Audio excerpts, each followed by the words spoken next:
দেখেন দিন শেষে ম্যাচ হেরে গেছি তো এখানে কারো দোষ দিব না যে রান হয় নাই বা রান হয় নাই, বাট এই রানে আমাদের ডিফেন্ড করা উচিত ছিল। দেখেন আমাদের একটা বড় লস হয়ে গেছে যে আলিশটা খেলতে পারে নাই, তো আলিশটা খেললে হয়তো সিনারিটা অন্যরকম হতো।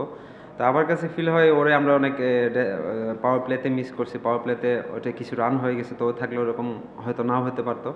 তা আমি এটা বিশ্বাস করি না যে রান কম হয়ে গেছে রান বেশি হয়ে গেছে, আমার কাছে বলছে রান এনাফ ছিল বোর্ডে, আমরা হয়তো ডেলিভার করতে পারি না।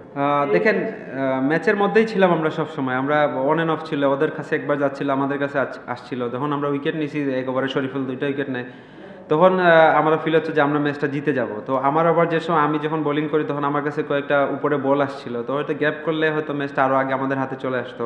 তো এখানে একটু মিস্টেক হয়েছে, last through out the tournament আমরা অনেক ভালো ফিল্ডিং করি নাই, অনেকগুলো ক্যাচ ছুটেছে আগে, প্রিভিয়াস ম্যাচে অনেকগুলো ক্যাচ ছুটেছে, তো এগুলা ক্রিকেট হ্যাপেনিং, এগুলো হয়, তো এগুলা ধরে লাভ নাই, এখন হাইরা গেছি তো আর।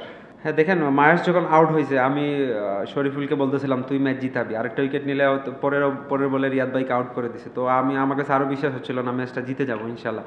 তো ওইখানে কিছু মিস্টেক হয়ে গেছে, আমরা প্ল্যান অনুযায়ী বল করতে পারি না, শুরুতে মিস্টেক হয়ে গেছে যে পাওয়ার প্লেতে আমরা তামিম বাইরে হয়তো প্ল্যান অনুযায়ী বল করি না, মুখে মুখে বল দিয়ে হয়ে গেছে, তো এটা আমাদের একটু কস্টলি হয়ে গেছে। পাওয়ার প্লেটা আমরা আর একটু ভালো বল করলে হয়তো ম্যাচটা আমাদের হাতে থাকতো না। দেখেন আমি এক মুহূর্তের জন্য শারীরিক ভাষা চেঞ্জ করি নাই, আমার ওই বলটা অনেক জুড়ে চলে আসছিল, হয়তো আমি ধরতে পারতাম, কিন্তু আমি যেরকম গেছিলাম স্লো আসবে, বাট ওরকম স্লো আসে নাই, অনেক জুড়ে আসছিল, তো ওইটা বাট আমাদের থ্রু আউট দ্য টুর্নামেন্ট আমরা দেখেন আমরা কিন্তু কাগজে কলমে এত বড় টিম ছিলাম না, তো এই পর্যন্ত আসছি একমাত্র আমাদের টিম বন্ডিংয়ের কারণে। আমাদের যারা লোকাল প্লেয়ার ছিল ওরা সামনে থেকে নেতৃত্ব দিছে বা সামনে থেকে রান করছে, প্লাস আমাদের বোলিং ইউনিটটা অনেক ভালো ছিল, এই জন্য এই জায়গায় আসতে পারছি।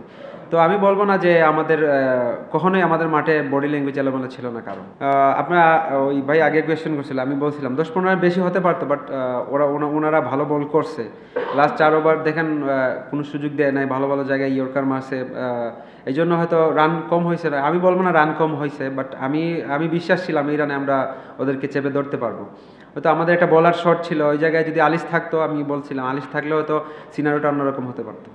এখানে হ্যাঁ ডিসকাস করতেছিলাম আমি, সানি ভাই, আমি নাইম ভাই, মিথুন ভাই ডিসকাস করতেছিলাম যে স্পিন হয়তো রিশাদ ভালো মাইরা দিব, আমরা বলতেছিলাম যে তালাত্রে করানোর জন্য, তো ওরে বলছিলাম যে আমরা সামনে বল করার জন্য, হয়তো ওর মতো ডেলিভার করতে পারে না, এই জন্য ম্যাচটা অলরেডি ম্যাচটা চলে গেছিলো, বাট আমরা ফাইট ব্যাক করে নিয়ে আসছি, but last over 8 run defend করা অনেক টাফ ছিল। স্যাটিসফাইড এটা বলবো না, যদি চ্যাম্পিয়ন হতে পারতাম স্যাটিসফাইড হতাম। তো আমার চেষ্টা ছিল যে নিজেকে কিভাবে একটা বিপিএলে মেলে ধরা যায়, এখানে আমাকে কোচ হেল্প করছে, সন্টেট ছিল এখানে, ওনারা হেল্প করছে। আমার কাছে ফিল হয়েছে যে না আমি ফ্রিলি বিপিএলটা খেলতে পারছি, আমি যখন যা চাইছি ক্যাপ্টেন আমাকে হেল্প করছে, তো আমার কাছে ফিল হয়েছে যে না এই বিপিএলটা আমার one of the best BPL আর কি।